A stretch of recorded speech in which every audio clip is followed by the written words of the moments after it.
if you showed up late or if this boots you again or something like that, you'll have the recording just like normal.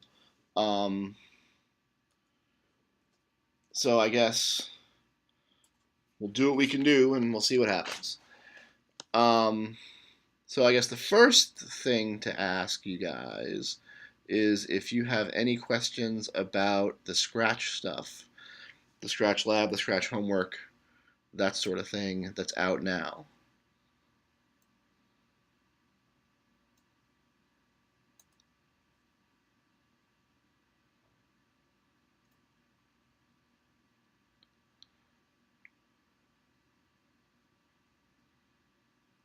Remember, the Scratch thing is due tonight, so you should work on it today.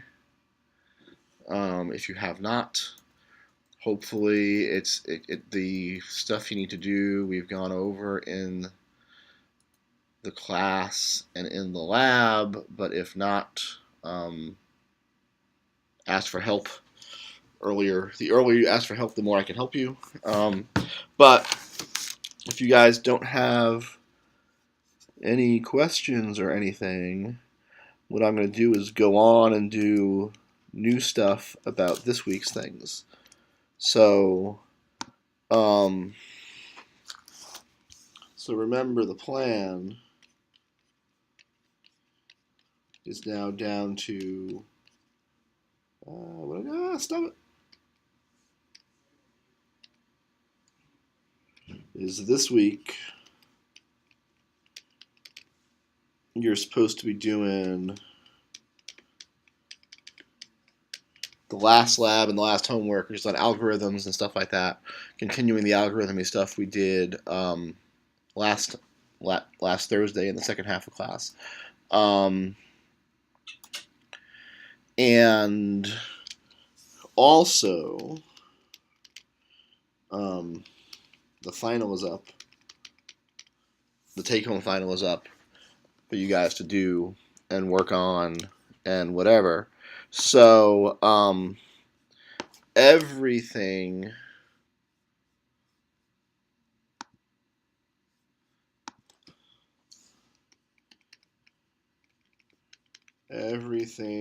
is due next Monday, which is today's the 14th, so the 20th.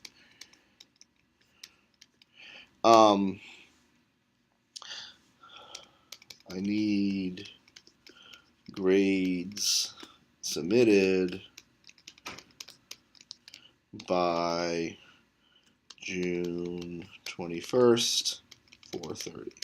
So the point is that you really, really have to get the homeworks into me on time, and the final into me on time on Monday, so that I can grade it and get the grades in on time on Tuesday.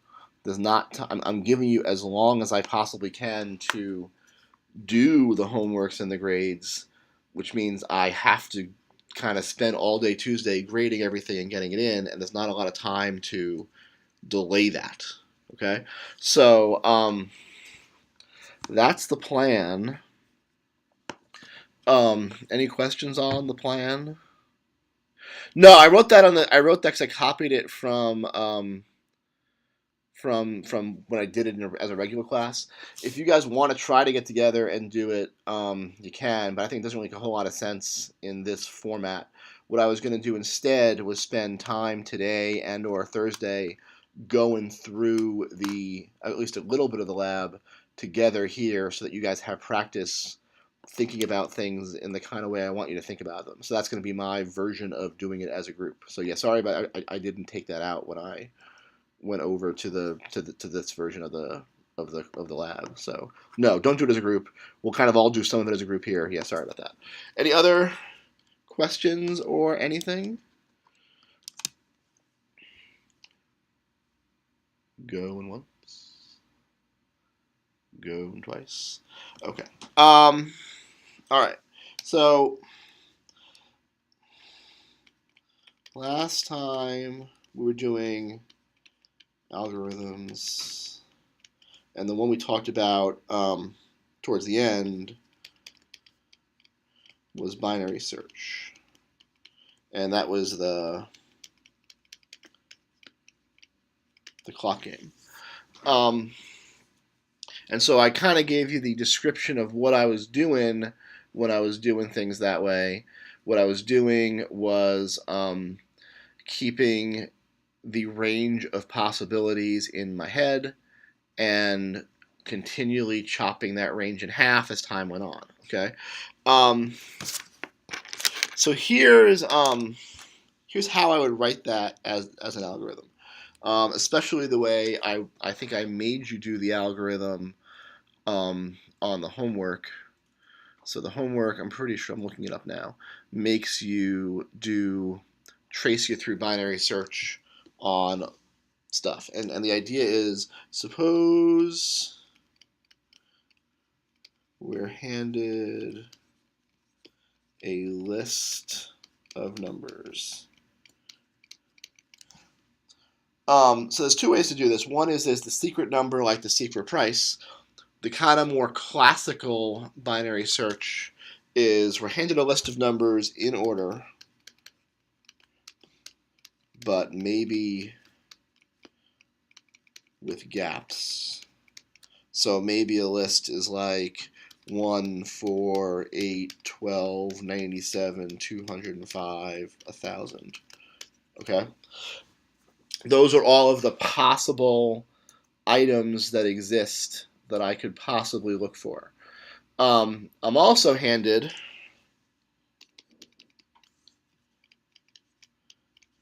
a key value to look for. Okay. The key value is the thing I want to find. Okay.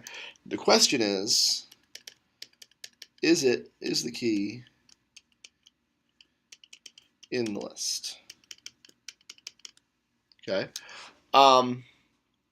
So the strategy we're going to do here is very, very similar to the strategy I did with the clock game, in that we have our range of possible options. We always pick the middle of the range, and we chop the possible range in half based on what's happening. The difference is, instead of making a guess and being told higher or lower, what we're going to do is pick a spot and see whether the element there is higher or lower than the key that we're looking for. Okay, so step one, give each item in the list a numerical position starting with 1.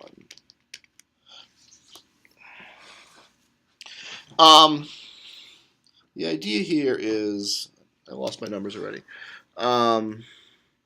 When I have my list O numbers, 1, 4, 8, 12, 97, 205, 1,000.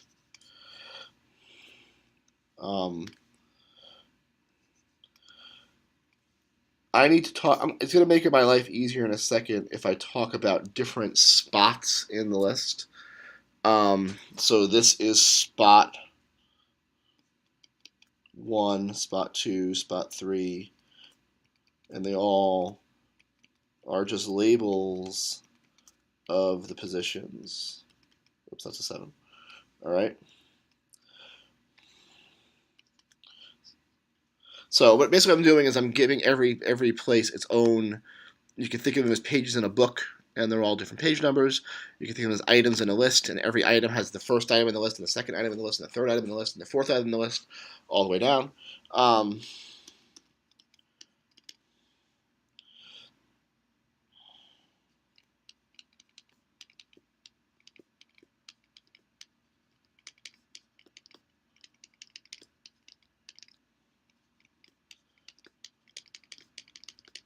Mark your lowest position as position 1. That's the lowest place in the list it could ever actually be.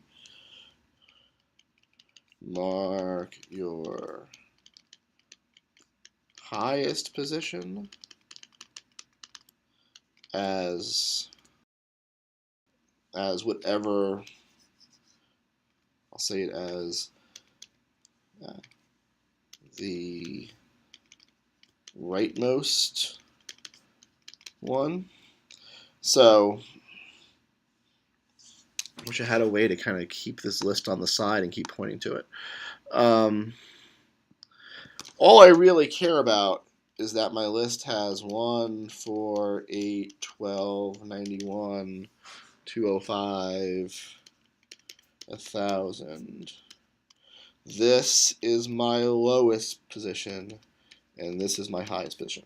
And what I'm saying right now is, if the key I'm looking for is in the list, it's got to be between the lowest and the highest, which right now, hopefully, is obvious since the lowest is the first thing and the highest is the last thing.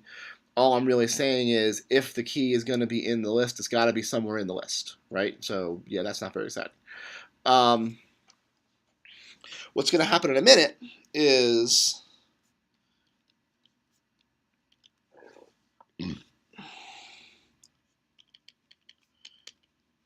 pick the element halfway between low and high. Okay, and this is where having the numerical values of the positions might help you.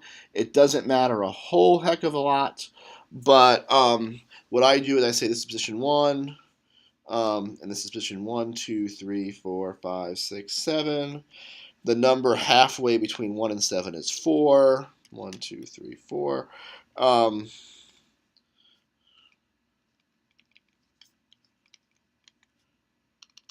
If a fractional position. So really the thing halfway between low and high is halfway between the fourth. Well, it could be halfway between two elements. If that's the case, pick the smaller element. Here, there's 3 things on the left of 12, and there's 3 things on the right of 12, so 12's in the middle. Okay. Step 4. Is the element at this middle position equal to the key? So I didn't tell you a key yet. Let's say our key is, I don't know, 91. Okay? That's the item we're seeing whether it's in this list or not. Okay?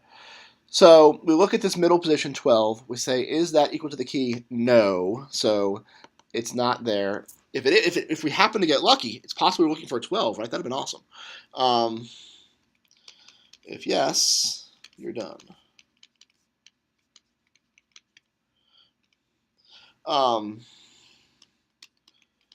Step 5, if it's not equal to the key, is the element at this middle position less than the key? If the thing I'm looking at is less than the thing that I'm looking at, this middle position, is less than the thing I'm actually looking for, then what that means is, let me get my list back. I keep forgetting the number. I should write this down separately. Why does this always scroll so slow? All right, I'm going to write this down. Oh, no, come back. 1, 4, 8, 12, 91, 205, 1,000. All right.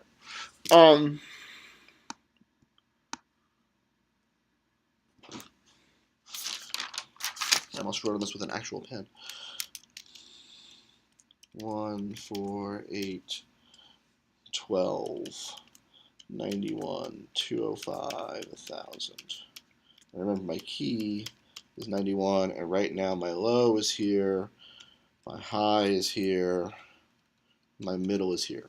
Okay, so this is the case where the middle position is less than the key. That means I have to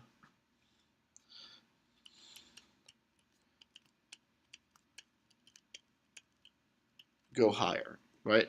The thing I'm looking at is too low, and I can eliminate not only the 12 that I was looking at, but everything to the left of 12 because they're also too low, right? The first position past mid. So if this is the case, if we're going to chop out all of this stuff because it's all too small, because we know the list is in order, right? Then the first thing that's left, the lowest it could possibly be, is 91, right?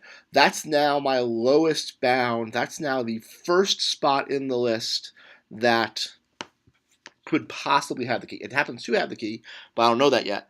I just know that it can't be 12. If it wasn't 12, it can't be anything to the left of 12, because everything to the left of 12 was less than 12, and 91 is bigger than 12. So anything bigger than 12 has to show up to the right. All right. Step 6 is the element. This is the other possibility at the middle position greater than the key. This would be our go lower case. And now it's the opposite. So let me bring that list back. 1, 4, 8, 12, 91, 205, 1,000. Okay. This was my mid. This, at least at the beginning, is the low, and this is the high. Let's pretend now the key was 4. Okay. If the key was 4, then I looked at 12 and I said, no, 12's not 4. 12's not equal to 4, so I didn't find it yet. But also, 12 is bigger than 4, so I can chop out everything in the list that's bigger than 4. And the highest position it could be is the last position before mid. So the high moves down to here because that's the last place it could possibly be. Everything else is too big. Okay? And then step whatever I'm up to, I think 7. If you haven't found it,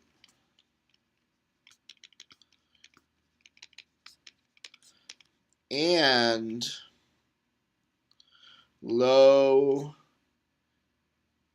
is not past high, go back and pick a new middle.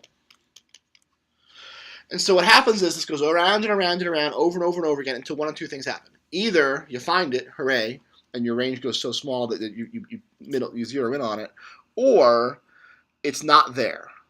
Okay, and if it's not there, what happens is the low gets too big and the high gets too small, and you'll have a list like this where your low is on one side and your high is on the other side, and if they pass each other, there can't possibly be anything in between the low and the high for you to find. So there is no valid range for this key number you're looking for to exist, so it's not there. Okay, so let me actually do a couple of this is actually from the homework, not from the lab, but let's walk through how this works. Okay, so question 1 on the homework says, here's my list. It's all the even numbers: 2, 4, 6, 8, 10, 12, 14, 16, 18. I can't draw. 20. All right. I'm going to do 2 of these just to show you what happens. Okay. The low is going to be there. The high is going to be there. The positions are 1, 2, 3, 4, 5, 6, 7, 8, 9, 10.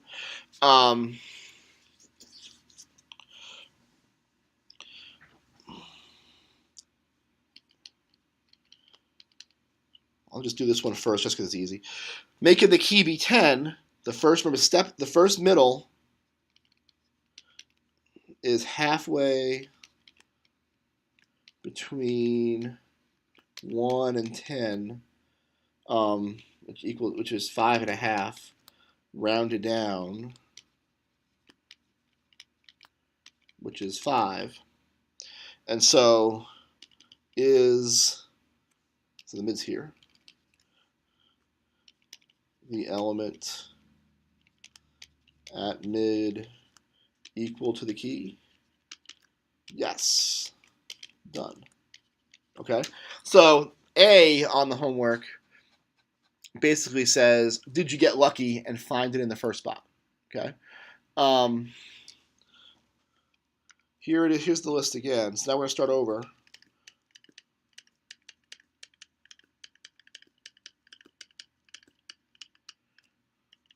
So this is B now.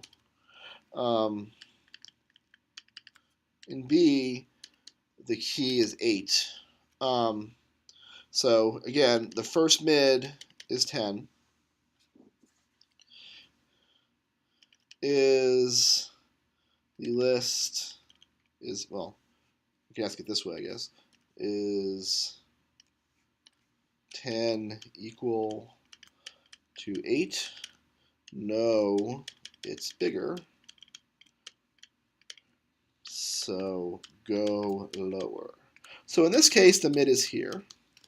Okay.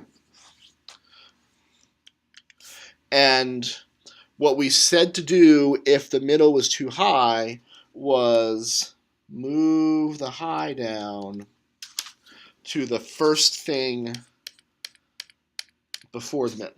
Okay? And so now my list is essentially this, right? Everything else is too big and fell off the side. Okay? Mid equals halfway, rounding down. So it's going to be the 4. Does 4 equal 8? No, it's smaller. So this is go higher. And in the go higher case, so right now my mid is this. I know that's not the middle. I mean, that's not the key, which means I also know that's not the key. And so the lowest position it can possibly be is there. And so now my list is essentially this. And that's the low, and that's the high. You get kind of a degenerate halfway point here. Halfway between halfway between two things rounded down is the first thing. Does 6 equal 8? No, it's smaller. So go lower. So now the low, so this is gone. So the low and the high are both pointing at the same place. This is my list of valid possible positions. And it is both the lowest spot in the list it could be and the highest spot in the list it could be. Halfway between is 8. Found it. Okay, so this is the kind of thing I want you to do for the homework. Let me do one more, the case where it's not found. So D has a key of 5. And here's my list. 2, 4, 6, 8, 10, 12, 14, 16, 18, 20. Don't I go higher than what?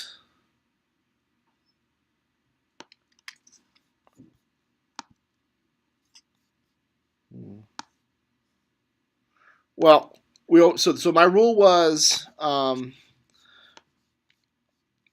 round down.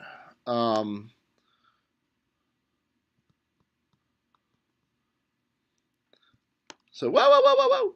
So if it's a fractional position, round down. So what I'm saying by that is, so if my entire list is I need a new page. If my entire list is 6 and 8, okay, really the thing halfway between 6 and 8 is like the comma between the 6 and the 8. But I have to pick an actual item to compare against the key to see if it's equal. So the rule is if halfway between is between two elements, go left. Just it doesn't matter whether you always go left or you always go right, as long as you always do the same thing. But if my list was 3 things, then the middle is obvious, right? If the middle is 2 things, we have to kind of decide which way to go. And this is even true if it's 4 things, right? 6, 7, 8, 9. Halfway between 6 and 9 is that. What I'm saying is pick the thing right before the line. So yeah, you just got to pick something because an even number of things doesn't have a middle, basically. That's all I'm saying. All right, so let me do. So here's the list again. 2, 4, 6, 8, 10, 12, 14, 16, 18, 20. The key now is going to be 5. 5's not going to be in there. Okay? So here's my low. Here's my high. So mid is halfway. So this is the same thing I had before, right? I have 1, 2, 3, 4, 5, 6, 7, 8, 9, 10 things.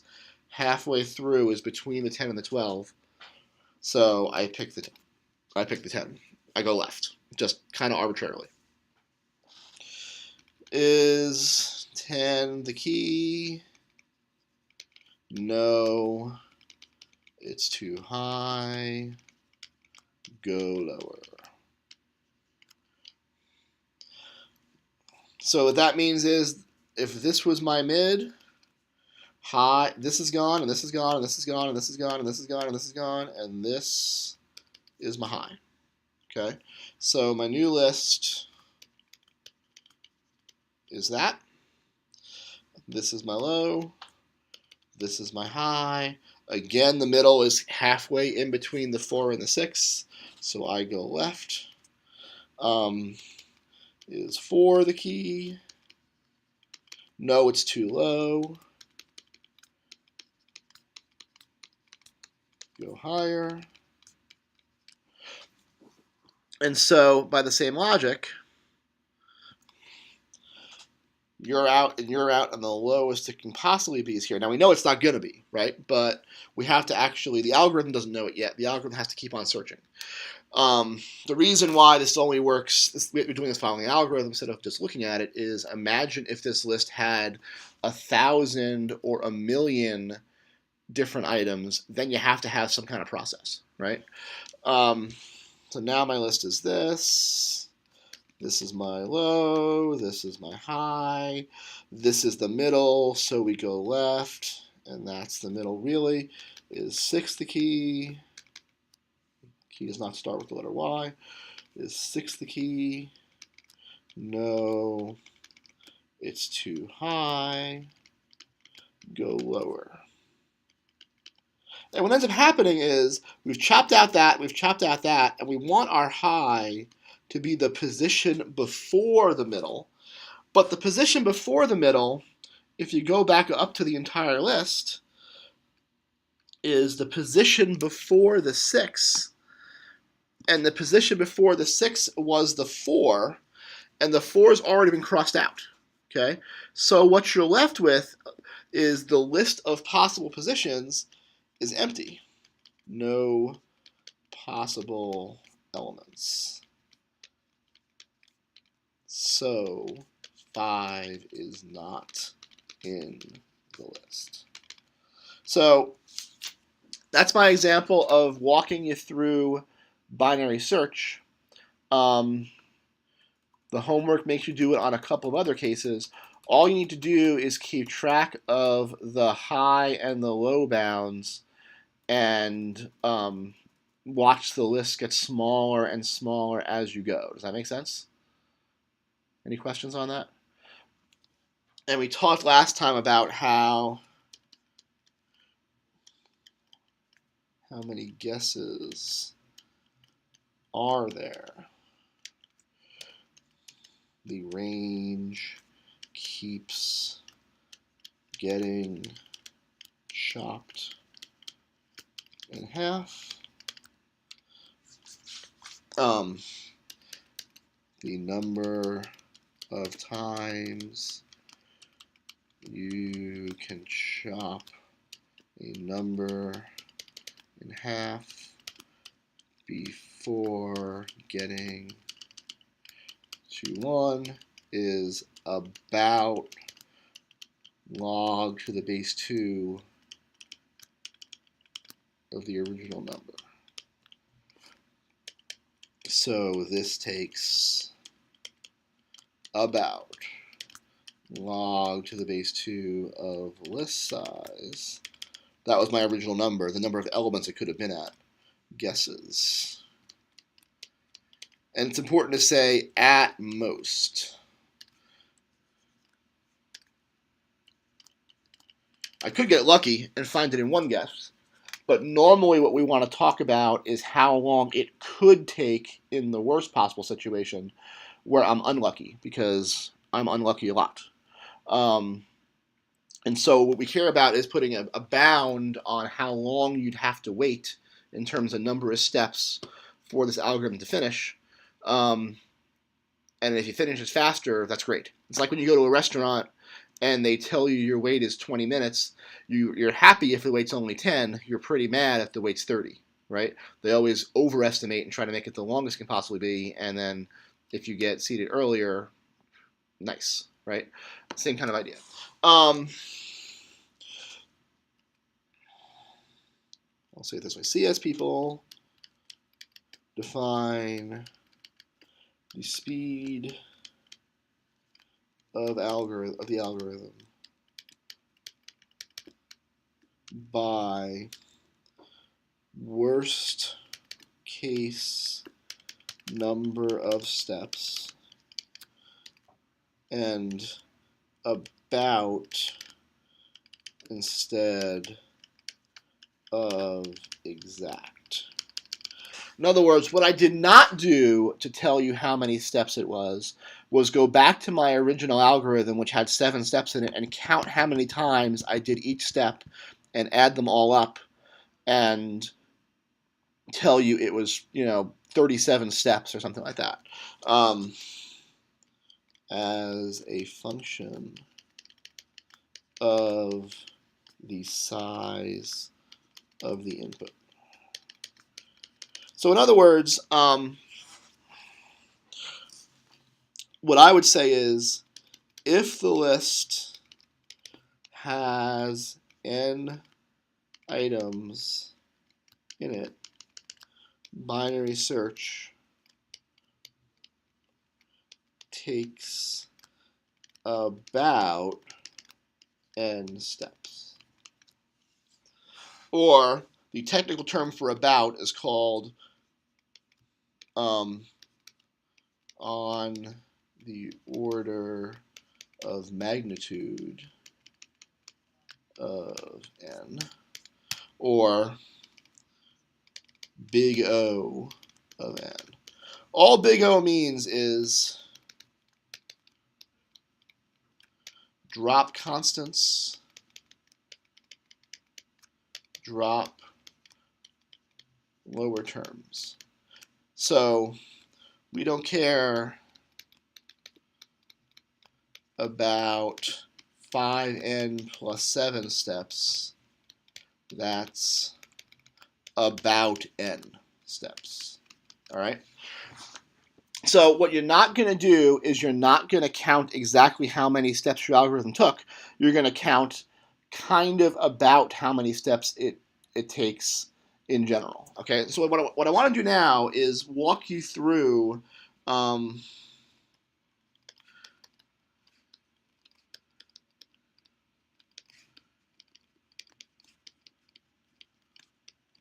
what the different big O levels are so you can see them, okay?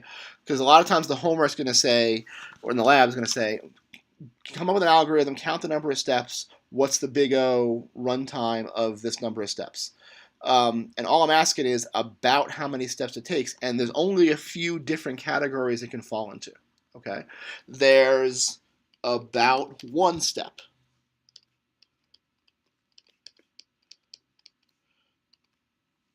No matter the size of the input. Something like find the first thing in a list.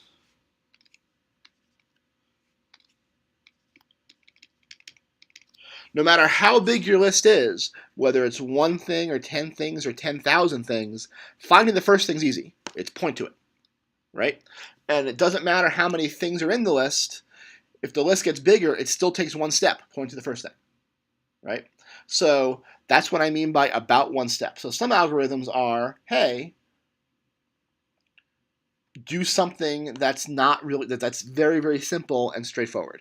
So it's basically boils down to 1 machine language instruction, if you want to think of it that way. The next lowest is log to the base 2 of n steps.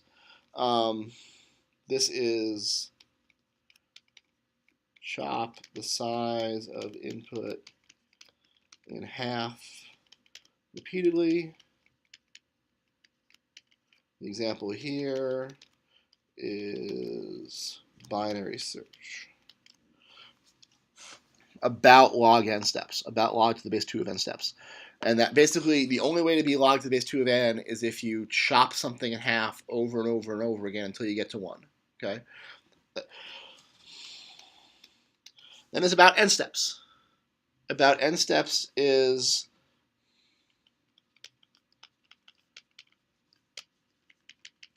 look at the entire input, the entire list once or a very small number of times. That very small number should be like 5 or less, and it should never change even if the list has 5 or 10 or 1,000 elements in it. 1 is probably the most likely answer.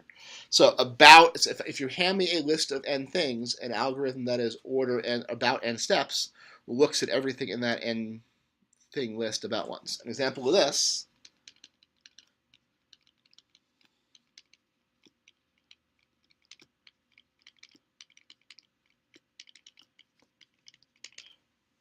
is find the smallest item in the list.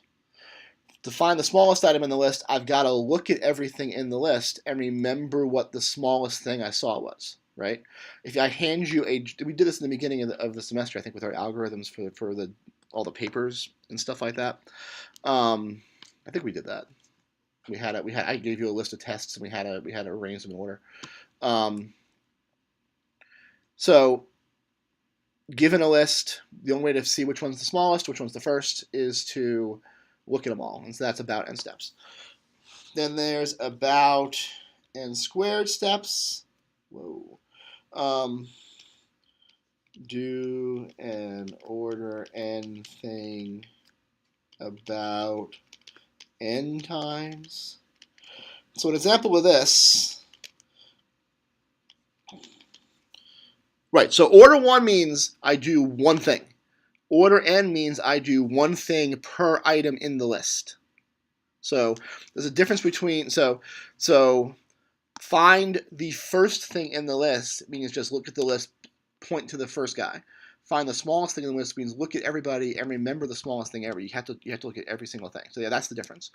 So n squared now means do an order n thing about n times, or do, something that's based on the square of the input. So here's what I would say an algorithm for this is. Sorting.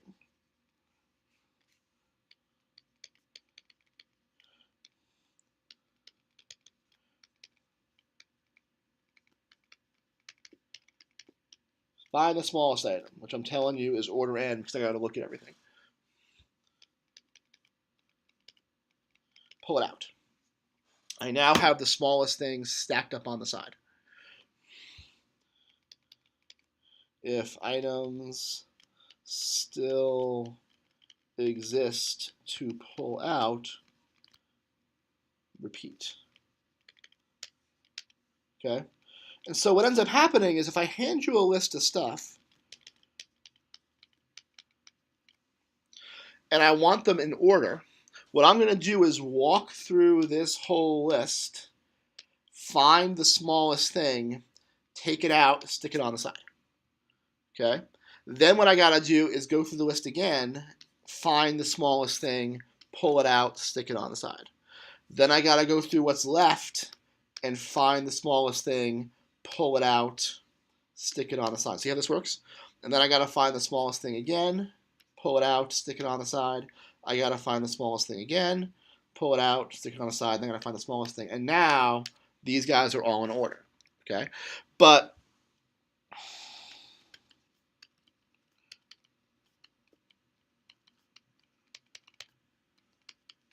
finding the smallest was about n steps. I got to look at the whole list. And I repeat that once for each element.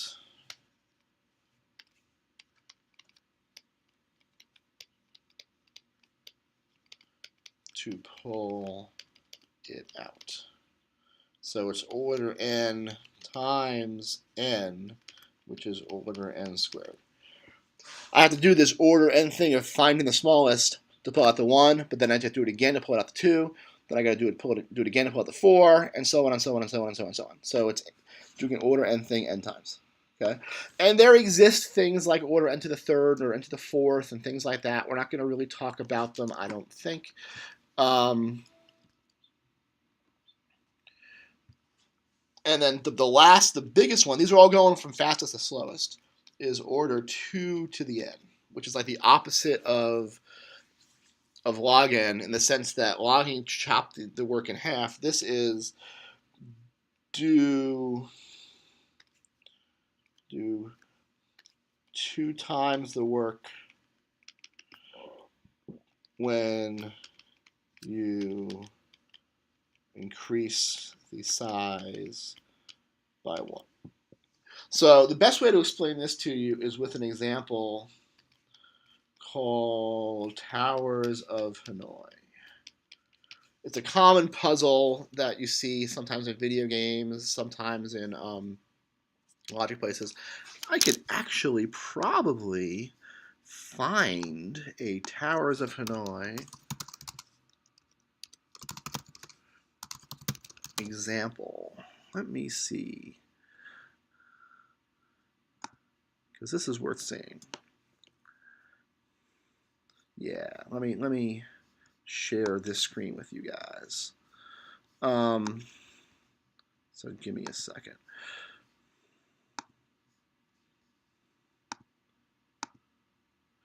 Yeah, I'll put the last big O up. It's 2 to the n. I'm going to come back and explain that to you in a second once I explain the example. But I will here. Let me do this, and then I'll come back to the big O because it'll make more sense once you see the example of it.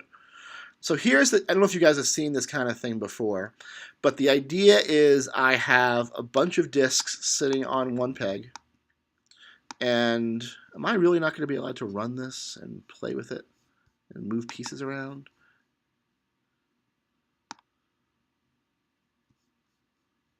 You suck. I want to actually play.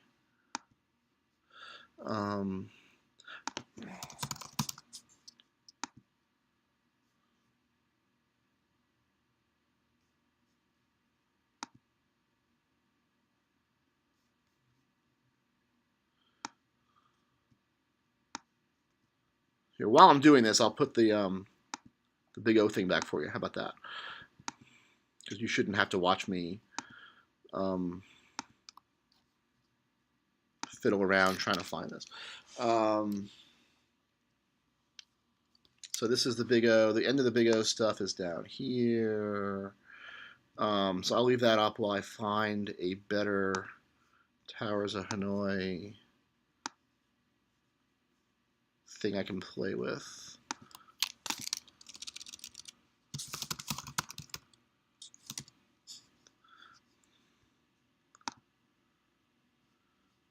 Oh, Java, are you going to be a Java jerk?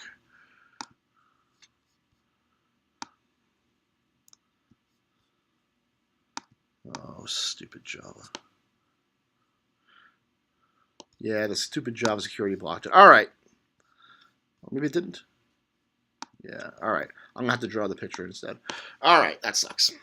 That's what I get for having a good idea in the middle of class. All right. You're given 3 towers. On the tower, on one tower, some number of disks.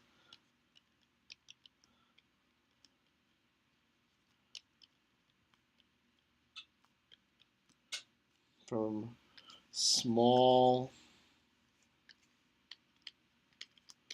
to big. Okay? Let's try it. As I may have accidentally killed the Hangout. Okay. That is the Department of State. Consular Application Center. I don't think that's the link you wanted to send me.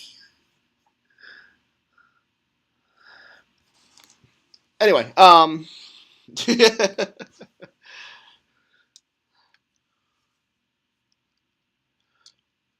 rules are I need to get from A to B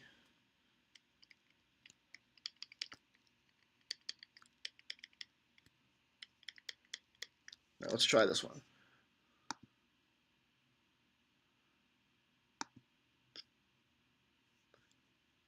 Yeah. All right. Thank you. That's awesome. Let me share this with you. All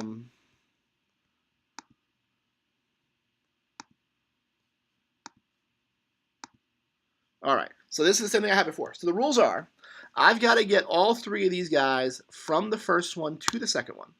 Okay. And I can only do it by moving 1 disk at a time, and I cannot put a big one on top of a small one. Okay. I can put a small one on top of a big one, but I can't go in reverse order. Okay. So if you think about it, the way I would do this, restart. Am I allowed to get smaller? No. 1. I gotta get bigger, yeah. So let's pretend that all I have is 1 disk. Okay, just this top green one. Solving the problem for 1 disk is pretty easy. Blop, done. Right? 1 step. Solving the problem for 2 disks is a little harder. What I've got to do is get the little disk out of the way, move the second disk to where it's supposed to go, and then move the top disk back. Okay? So let me restart and do that just so you can count the moves. 1 to get it out of the way, 2 to make the big one over, 3 to get the small one back. Okay? 3 steps. To do it with 3 disks, what I've got to do is move the top 2 out of the way.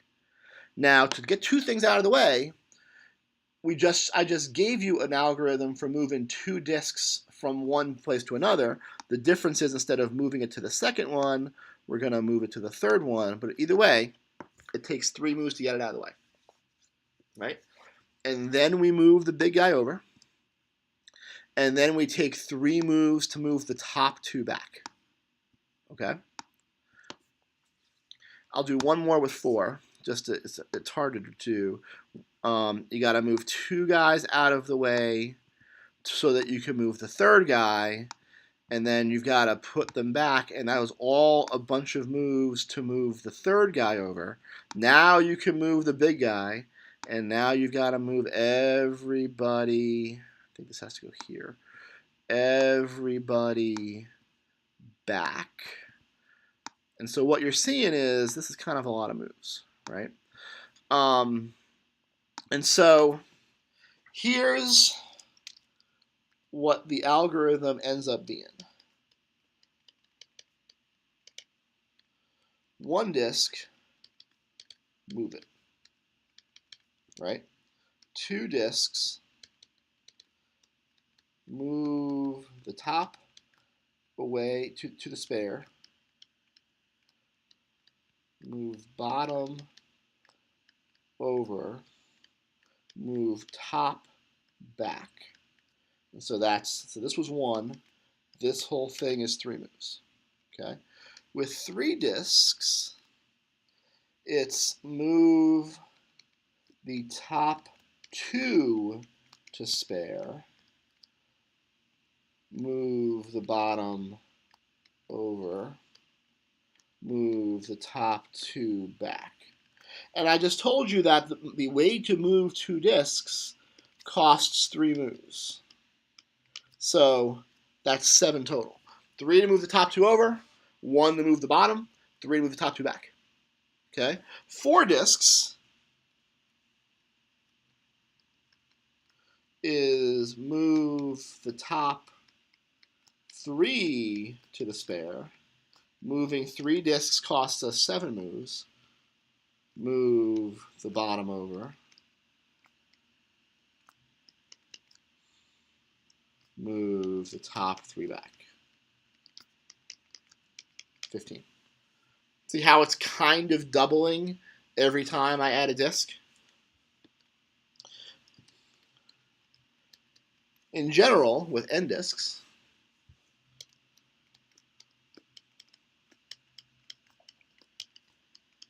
move the top n-1 over, move the bottom over, move the top n-1 back. This ends up, so what it is twice the cost plus 1 of moving n-1 discs. Can't see the, oh, ho, ho! I suck.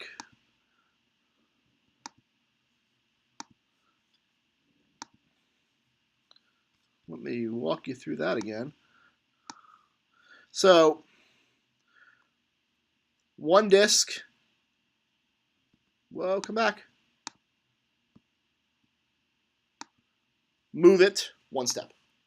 2 discs, move the top over to the spare, move the bottom over, move the top back, 3 steps.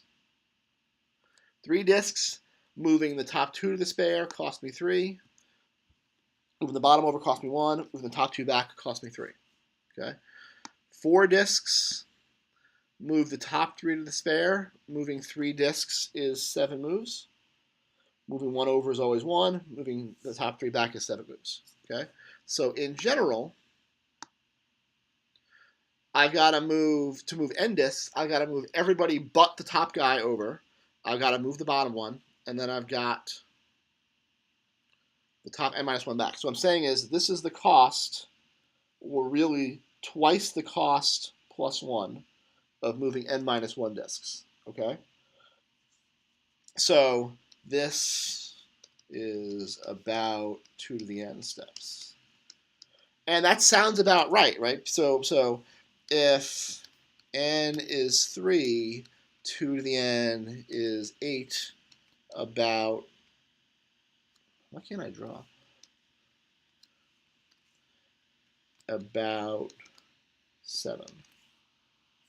If n equals 4, 2 to the n is 16, we had about 15. So it was actually 15. 2 to the n will tell you 16. The next one is 32. It'll take 31 steps, that sort of thing. It ends up being exactly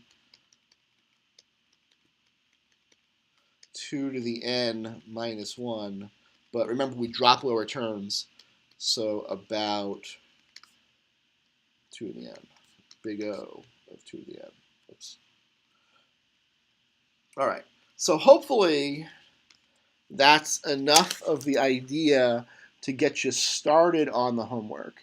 What I'm going to do on Thursday is answer any questions you guys have about being stuck in the lab. I might go through a couple of steps in the couple of problems in the lab or the homework so you can see me do this in action. But I want us to work through these. They're not hard.